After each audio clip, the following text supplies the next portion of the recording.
Vincent-Jacques Le Seigneur, bonjour. Bonjour. Vous êtes secrétaire général de l'INES. Absolument. Alors, expliquez-nous ce qu'est l'INES. L'INES, c'est l'Institut national de l'énergie solaire, qui est le centre français de référence en matière de recherche technologique, de formation et d'évaluation des technologies solaires. On est un des 3 centres européens de ce niveau et un des 4 ou 5 mondiaux. D'accord. Alors, l'énergie solaire en France. L'énergie solaire en France, en Europe, on veut dire, les signaux sont contradictoires. Je pense qu'on est sur une tendance à la hausse, c'est-à-dire sur le moyen terme, il est certain que ça va être un marché gigantesque. On est tous d'accord là-dessus. Mais la période est extrêmement difficile. En gros, la moitié des entreprises françaises ont fait faillite dans l'année qui vient de s'écouler. Parce que,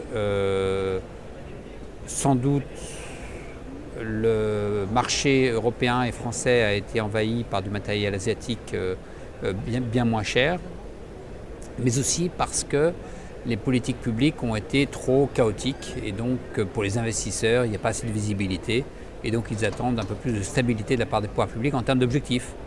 Si vous dites aux industriels qu'on se donne 10 ans et que dans 10 ans, voilà l'objectif qu'on doit atteindre, tout le monde va investir. Mais si vous dites tous les 3 mois on change les règles du jeu, personne ne peut investir. Donc ce grand désordre administratif et politique ajouté à l'offensive commerciale chinoise, pour ne pas la nommer, ont mis à mal une grande partie de la filière, pas qu'en France, en Espagne, en Allemagne et dans l'ensemble des pays occidentaux.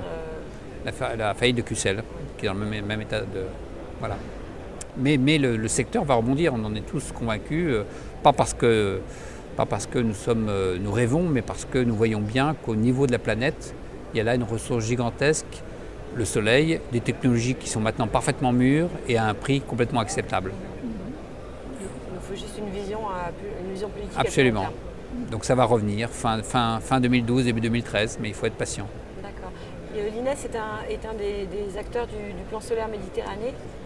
L'INES apporte sa contribution au plan solaire méditerranéen, qui est un des programmes développés dans le cadre de l'Union pour la Méditerranée, qui consiste à dire, profitons de cette Sunbelt, de cette Méditerranée où l'ensoleillement est extrêmement abondant, pour développer à la fois de notre industrie, la technologie, faire en sorte qu'il y ait de plus en plus de matériel, comme ce que vous voyez ici, qui soit vendu sur les 2 rives de la Méditerranée, mais de préférence avec du matériel européen plutôt que du matériel asiatique.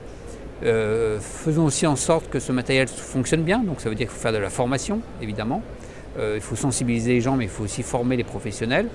Et puis faisons en sorte que dans ces pays-là, il y ait de la recherche, parce que les technologies solaires qu'on utilise pour le nord de la Méditerranée ne sont pas tout à fait les mêmes que celles qu'on va utiliser au sud. Donc il faut adapter ces technologies au climat particulier, au vent de sable, à la sécheresse, à plein de soucis que nous n'avons pas, nous, en Europe.